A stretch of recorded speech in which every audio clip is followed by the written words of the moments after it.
Shalom saudara-saudaraku yang terkasih di dalam Yesus Kristus. Berjumpa dengan saya Pendeta Santobi dalam acara podcast Kopastif, yaitu acara Kongko Pastoral Inspiratif. Nah, tema kita pada hari ini ada bicara tentang kasih. Secara khusus kita bicara tentang mencintai sampai terluka. Nah, dalam tema ini kita akan membahas bagaimana kita bisa mengasihi orang-orang yang ada di sekitar kita dengan komitmen yang tulus kepada mereka di dalam mengasihi. Saudara-saudaraku yang terkasih, teman kita, kongko kita pada hari ini, kesempatan ini adalah Pendeta Hengki Suciadi. Beliau adalah Pendeta GHOIM TONG yang saat ini juga menjabat sebagai Ketua Jalur 1 GHOIM TONG dan beberapa waktu yang lalu baru juga menyelesaikan pendidikannya S3 dan mendapatkan gelar Doctor of Ministry. Nah, saudara, mari kita akan bersama-sama membahas tema kasih bersama dengan Pendeta Hengki Suciadi. Nah, mari saudara kita akan mencoba bertanya kepada Pak Hengki. Nah, Pak Hengki, saya percaya bahwa setiap kita, anak-anak Tuhan tuh harus mengasihi. Ya, terutama kalau kita melihat di dalam firman Tuhan, Alkitab, Tuhan Yesus dan para rasul juga mengajarkan kita untuk boleh mengasihi. Tetapi ternyata realitanya, kenyataannya mengasihi itu tidak semudah apa yang kita bayangkan. Saya percaya juga kalau kita lihat di dalam realita kehidupan kita, banyak hal-hal yang bisa menghalangi kita untuk mengasihi. Nah, kira-kira menurut Pak Hengki, apa sih penghalang-penghalang kita di dalam kita mengasihi orang lain?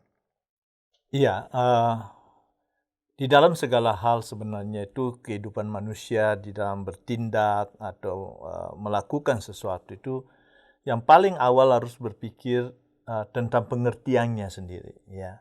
Nah, ketika kita bicara tentang kasih, kan pertanyaannya apa itu kasih, kan? Ya. Kalau kasih sekedar bahwa kita ingin memberi dan memberi di dalam kelebihan kita, ataukah melakukan kebaikan sekedar sesuatu yang kondusif bagi kita, mungkin tidak sulit bagi semua orang. Tapi ketika kita harus mengasihi orang yang kita quote and quote dalam pengertian kita itu tidak patut untuk dikasihi, maka disitulah tidak mudahnya. Dan setiap manusia sangat manusiawi sekali ketika bergumul dalam semuanya. Tapi kita bersyukur karena kita sebagai orang Kristen, kasih kita itu adalah kasih yang belajar daripada kasih Kristus. Nah, itu poinnya. Jadi ketika kita bicara bagaimana kita mengasihi dan penghalang yang kita bisa atasi adalah kita bisa menang pada diri kita sendiri, yaitu. Nah, menang dari diri sendiri itu adalah belajar kembali kepada bagaimana Tuhan mengasihi kita kan sebenarnya. Dan Dia yang lebih tahu dari kita tapi tetap mengasihi kita. Nah, poin yang paling penting adalah mengasihi akan menjadi mudah sejauh kita sedalam apa kita merenungkan kasih Tuhan pada kita. Oke. Nah, saya tertarik dengan apa yang tadi katakan Pak Hengki, orang yang mungkin tidak patut ya, atau mungkin bicara tentang orang yang sulit lah ya. Karena memang ada satu buku yang berjudul Mencintai atau Mengasihi Orang yang Sulit. Nah, kalau bicara tentang pengalaman ya Pak Hengki, pernah nggak Pak Hengki punya pengalaman itu bagaimana bisa belajar untuk mencintai atau mengasihi orang yang tadi kata Pak Hengki tidak patut atau yang sulit? Ada pengalaman nggak kira-kira Pak Hengki dalam hal ini? Iya, di dalam pelayanan sebagai hamba Tuhan pastilah ya. Jadi sebagai seorang hamba Tuhan terkadang sangat mudah untuk disalahpahami. Dan tuntutan jemaat itu kadang-kadang itu kepingin ada jemaat yang selalu intensitas quote and quote kepingin dikasih dengan bentuk senyuman, dalam bentuk sapaan. Tetapi kan kita terbatas waktu, tatapan mata kita dan sebagainya. Dan ketika kita tahu dia itu melakukan reaktif dan kesalahpahaman, dan kita harus tetap melayani mereka, tetap mengasihi, disitulah tidak mudah bukan? Tetapi yang paling penting sebenarnya kita harus memahami bahwa setiap kita itu sudah dikasihi Tuhan. Maka seharusnya kita mengasihi tidak tergantung kepada apa yang kita terima dari orang lain. Ya. Nah, dari pengalaman saya biasanya begini. Saya sangat mengerti setiap orang punya kelemahan. Ya, kelemahan-kelemahan itu harus dipahami bahwa setiap kelemahan orang juga potensi pada kelemahan kita. Setiap manusia bisa melakukan kelemahan yang sama dengan orang lain. Nah, dari pengalaman saya belajar dan menurut saya dengan pertolongan Tuhan, misalnya saya dengan Pak Santobi ini. Pak Santobi sempat salah paham atau menyakiti hati saya. Di dalam event itu mungkin saya kesal tuh ya. Nah, mengapa seperti ini? Tetapi saya belajar dari pengalaman saya, that's berhenti di situ. Maka ketika saya bersama ketemu Pak Santobi di bagian lain, saya sudah mengalami kemenangan untuk tidak mengingat peristiwa yang lalu. Bahwa di dalam peristiwa yang baru ini, that's kita nikmati. Dan disitulah kasih itu mengalir. Nah, ini prinsip yang penting. Sebab Tuhan ketika dikatakan dia tidak mengingat-ingat kesalahan kita, itu berarti dia tidak membawa kelemahan kita yang lalu itu untuk membuat dia bertindak mengasihi kita pada waktu yang akan datang. Ketika hati kita itu mau berubah. Nah, persoalannya begini, bagaimana kalau orang itu tidak berubah ya terhadap kita? Nah, kita kembali lagi belajar kepada Tuhan. Bahwa kita mengasihi bukan karena orang itu. Kita mengasihi karena Tuhan. Maka kita belajar untuk mewujudkan kasih itu dengan kekuatan Tuhan tentunya. Nah, itu poin yang paling penting mungkin. Oke. Jadi artinya kita belajar untuk melupakan dan melihat ke depan ya. Yang saya selalu katakan sebenarnya, ketika bicara tentang yang baik dengan yang menyakitkan hidup kita, apa yang paling mudah kita lupakan adalah yang baik. Yang tidak mudah kita lupakan adalah menyakitkan. Jadi ketika dikatakan, mari kita lupakan hal-hal yang menyakitkan atau orang lain berbuat tidak baik kepada kita, saya rasa tidak mungkin itu. Tetapi ada satu hal yang kita bisa lakukan, kita bisa tidak mencoba mengingat-ingat. Ya, ini. Kita bisa coba tidak mengingat-ingat. Cuma Tuhan yang bisa melupakan. Karena Alkitab mengatakan dia melupakan dosa-dosa kita. Karena dia Allah. Dia yang bisa menguasai pikiran dan meninggalkan kemahatauannya itu. Tapi kita kan manusiawi sekali. Tapi kita bisa melakukan hal yang tidak mengingat-ingat. Dan disitulah saya yakin pertolongan Tuhan akan menolong kita pada satu titik melupakan. Dan kita belajar untuk mengingat-ingat yang baik. Nah, ini penting ini. Karena ini sangat aplikatif di dalam setiap kehidupan. Baik di dalam keluarga dan hubungan dengan orang lain.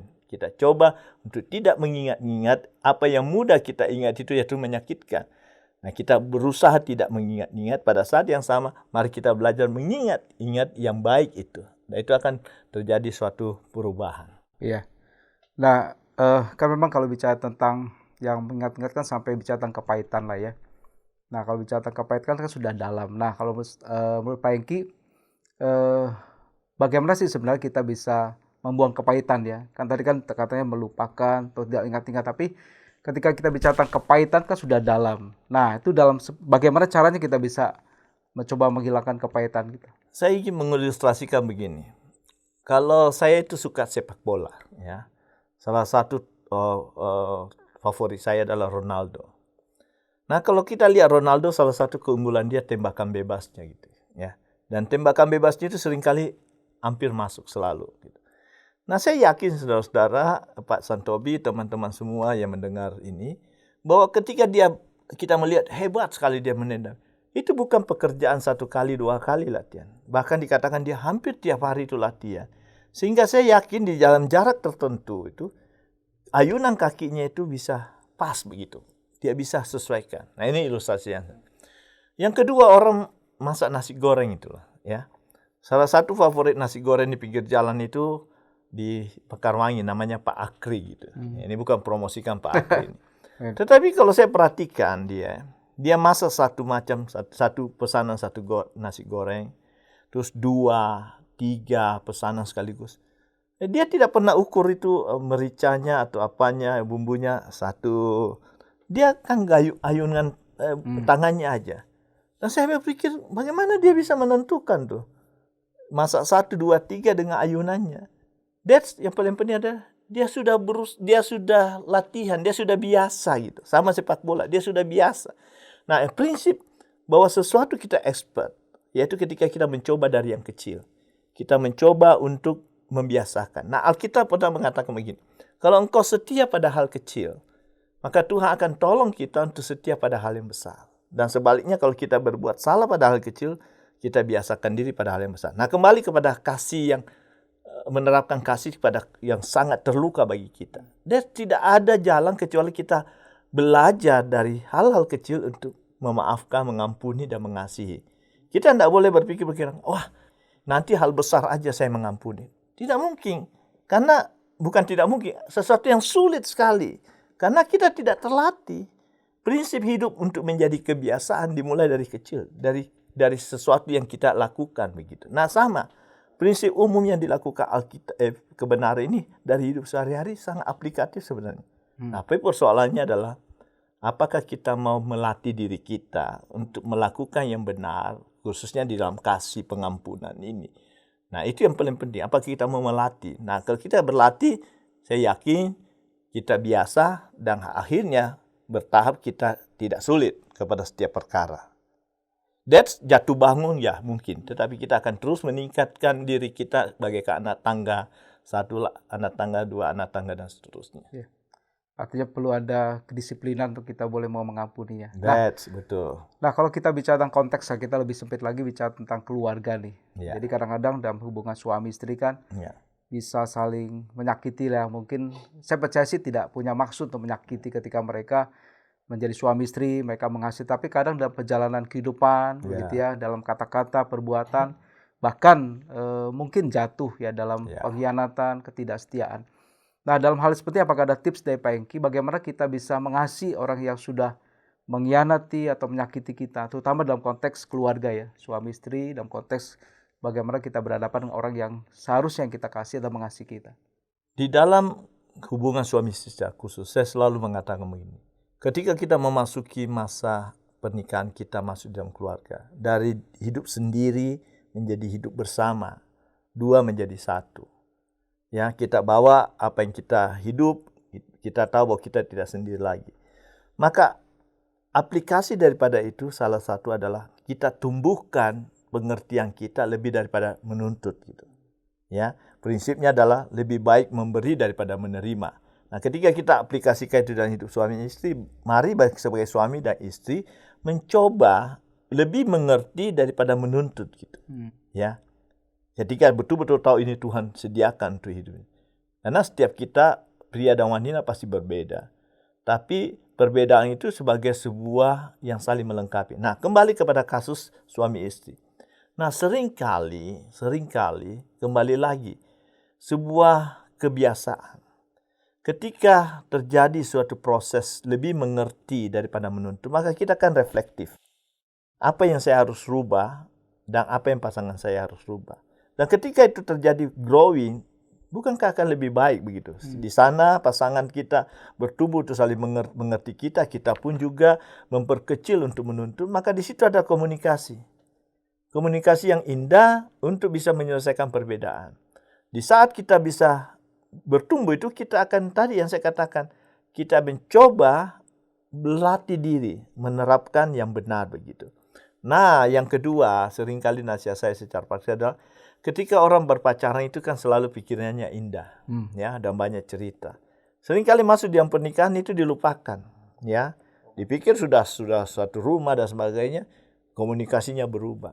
Nah, semua berubah. Nah, seringkali dalam bimbingan pernikahan saya adalah mari kembali, saya sering tanyakan, apa yang indah yang pernah kalian jalani? Kenapa? Itu penting. Karena tadi saya katakan, manusia seringkali mudah lupakan yang indah-indah.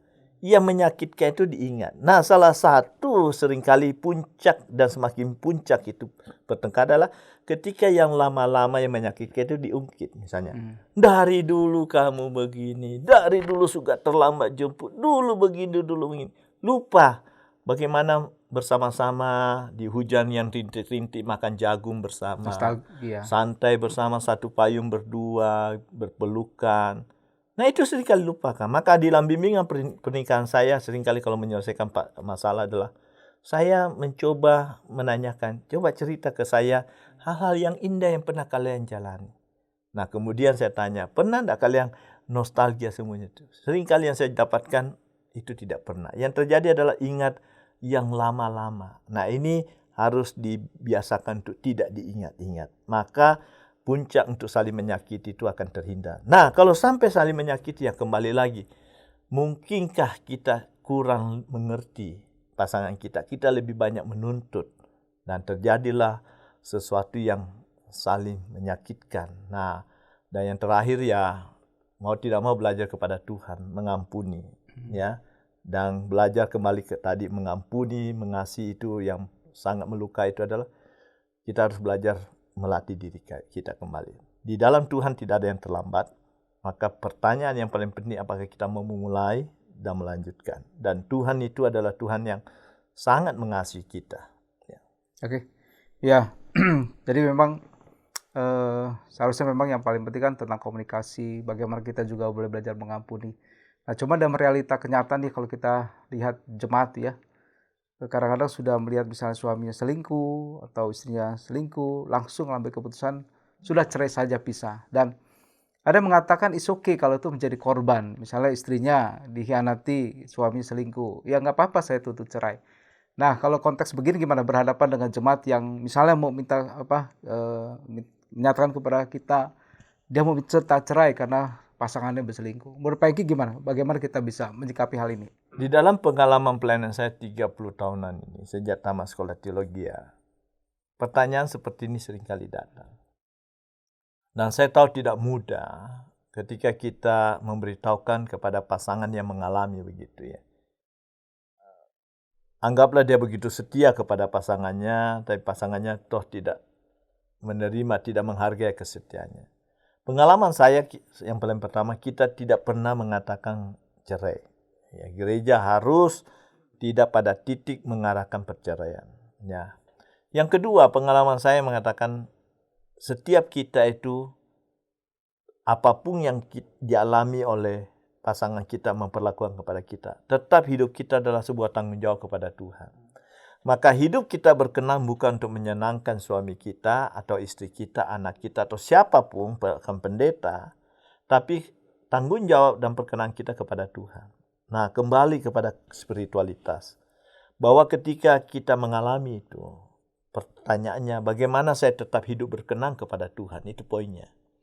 Nah, ketika kerohanian kita baik dan bertumbuh, kita tahu pasti Tuhan akan tuntun apa. Nah, langkah praktisnya apa? Langkah praktisnya tadi, saya arahkan tidak bercerai.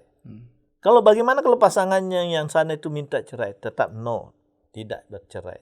Lalu konsekuensinya apa? Ya tidak apa-apa, dijalani hidup satu sisi, ya sudah, tidak apa-apa, dia tidak berubah ya. Kita yang berubah untuk lebih berkenan, untuk menyaksikan. Dan kita percaya, berharap dan berdoa Tuhan merubah. Nah, persoalannya ketika dia berubah, kita mau terima enggak? Ya. Nah, persoalannya ada kembali lagi. Ketika kita ada di dalam Tuhan dan kita growing, saya yakin Tuhan akan memberikan kekuatan yang ekstra. Dan sekali lagi saya tahu tidak mudah. Semua harus dilewati satu proses. Tapi sebagai hamba Tuhan dan gereja harusnya mengarahkan ke sana.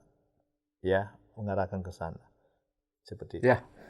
Nah, saya tadi menarik, memang ada satu kalimat yang Pak Eki sampaikan ketika bicara tentang bagaimana kita mengasihi, mengampuni itu sesuai dengan pertumbuhan iman kita ya, rohani kita. Karena memang sekali lagi tidak mudah. Nah, buat saya begini, apakah mungkin pertanyaan yang terakhir ya sebelum kita tutup juga. Nah, dalam hal seperti ini sebenarnya bagaimana sih sebenarnya kita bisa mengembangkan rohani kita di dalam konteks ya, dalam kehidupan kita sehari-hari. Apakah kan pasti bukan hanya bicara tentang ibadah saja ya, tetapi bagaimana kita bisa mengembangkan rohani kita sampai kita tuh bisa mengasihi orang tuh dengan sungguh-sungguh. Artinya bagaimana mempraktekkan kasih Kristus yang nyata melalui pertumbuhan rohani kita. Nah, sebelum menjawab itu, ini mungkin kesempatan bagi saya untuk mengatakan kepada gereja sebenarnya. Gereja saatnya ketika melakukan sebuah proses pemuridan pembinaan, haruslah disertai dengan proyek-proyek untuk menghidupi kebenaran itu. Seringkali gereja itu melakukan ceramah-ceramah seminar yang bagus, tetapi tidak memikirkan bagaimana jemaat menghidupi kebenaran itu. Jadi mengundang pembicara yang bagus, di ruang yang bagus, dengan acara yang bagus, lalu membuat kekaguman acara itu. Tapi kemudian jemaat pulang. Dan gereja tidak menyadari, sebenarnya gereja berpikir begini, ini saya sudah kasih, kamu olah sendiri nih. Tidak semua jemaat punya kedewasaan untuk mengelola, untuk memikirkan, mengaplikasikan. Gereja harus punya proyek selanjutnya dari acara itu. Gimana? Misalnya, membawa itu ke dalam care group. Dibahas di dalam care group. Lalu dipantau bagaimana melakukan. Dibawa kepada lini-lini pelayanan kebenaran itu. Jadi ada satu follow up kegiatan yang berkelanjutan gitu. Tapi gereja jarang seperti itu. Maka jemaat itu keluar dari ruangan itu dengan banyak masalah, mikirin besok kerja, bagaimana anak mau ujian. Terus apa dia akan ingat itu semuanya? Kalau gereja tidak membantu sebenarnya. Maka itulah sebabnya gereja harus seperti itu. Dan kedua, apa yang harus dilakukan jemaat? Menurut saya jemaat harus belajar kembali. Setiap mendengarkan kebenaran, coba mengolahnya gitu. Mengolah seperti masakan, mendapat bahan ini. Gimana saya melakukannya? Ada timeline, ada usaha project dari dirinya untuk mempraktekannya. Dan melatih dirinya untuk melakukan itu. Nah, itu penting sekali. Nah, yang terakhir memang setiap jemaat perlu komunitas. Dan itulah gereja harus punya kelompok kecil, care group. Karena dengan care group itu, dengan ditambah dari program gereja yang berkelanjutan, maka akan saling mengingatkan, akan saling menolong sebenarnya. Dan ketika itu terjadi growing. Dan akhirnya kembali kepada diri sendiri sebenarnya. Mau bertumbuh di dalam Tuhan atau sebagai orang Kristen yang seperti itu. Dan kita jangan lupa, pada akhirnya saya katakan, Tuhan mengilustrasikan begini. Kita itu membangun kehidupan kita bagaikan membangun rumah. Kita mau membangun rumah di atas pasir atau di atas batu karang. Di atas batu karang ketika ada angin ribut, dia tidak akan mudah goyah, dia tidak mudah rubuh. Kalau di atas pasir, bahan apapun, pondasinya lemah, tiup angin, rubuh. Kehidupan kita juga seperti itu. Nah, kita mau membangun pondasi yang kuat, ya Tuhan mengatakan berbahagialah orang yang tidak hanya mendengar tapi melakukannya. Siapa itu? Adalah orang yang melakukan firman Tuhan, dia bagaikan membangun rumahnya di atas batu karang. Nah, kembali ke kita. Kita mau membangun rumah kita dengan kuat atau lemah. Sementara dunia yang semakin maju adalah dunia penuh godaan untuk menjatuhkan kita. Dan iblis memakai semuanya itu kemajuan untuk lebih menggoncangkan kita sebenarnya. Itu poinnya. Oke, thank you ya. Jadi memang kalau bicara tentang kasih itu bicara tentang melakukan firman juga ya. Jadi ketika kita sudah bertumbuh, dewasa, dan itu menjadi buahnya adalah buah roh kita adalah tentang kasih. Nah, Pak Engki kita akan tutup dan saya persilakan Pak Engki mungkin ada closing statement yang bisa disampaikan kepada setiap kita. Ya, saya berharap kepada setiap saudara-saudara, siapapun, dimanapun, berapa lama saudara jadi Kristen, seorang hamba Tuhan atau orang Kristen yang masih belum punya kegiatan pelayanan, siapapun, tidak ada satupun yang bisa kuat di dalam hidup ini tanpa menyertakan Tuhan. Tanpa di dalam kepemimpinan Tuhan. Kita harus betul rendah hati untuk selalu bergantung sama Tuhan. Selalu minta hikmat Tuhan. Dan biasakan dari hal kecil. Maka kita akan diberi kekuatan pada hal yang besar. Ketika kita salah pada hal kecil, biasakan untuk jujur dan selesaikan itu di hadapan Tuhan. Maka kita tidak akan terbiasa pada hal yang besar untuk melakukan kesalahan. Di dalam praktek-praktek kebenaran kepada orang lain dan mengasihi, cobalah untuk tidak mengingat yang menyakitkan, tapi ingatlah yang indah, khususnya yang Tuhan berikan. Maka ketika kita merenungkan hidup kita, ya, kita ingat terlalu banyak Tuhan berikan kepada kita. Paling tidak dia rela berkorban di atas kayu salib untuk kita, untuk menerima anugerah yang begitu besar akan keselamatan. Ingat, hidup kita terbatas di dalam dunia ini, tapi ada keselamatan yang Tuhan anugerahkan. Nah, mari dalam hidup yang terbatas ini, mari kita nikmati yang indah yang sudah Tuhan sediakan. Mengapa kita cari masalah, membuat hidup kita sia-sia, sementara Tuhan begitu mengasihi kita.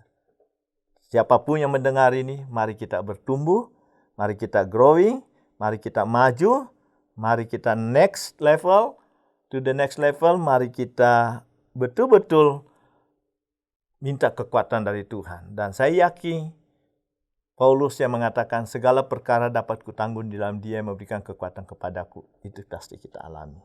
Dan mari kita memandang ke depan, karena kita tidak kuat memang memegang tangan Tuhan, tapi Tuhan tidak pernah lelah memegang tangan kita. Nah, persoalannya, mari kita ulurkan hidup kita dipegang oleh Tuhan dan dituntun oleh Tuhan.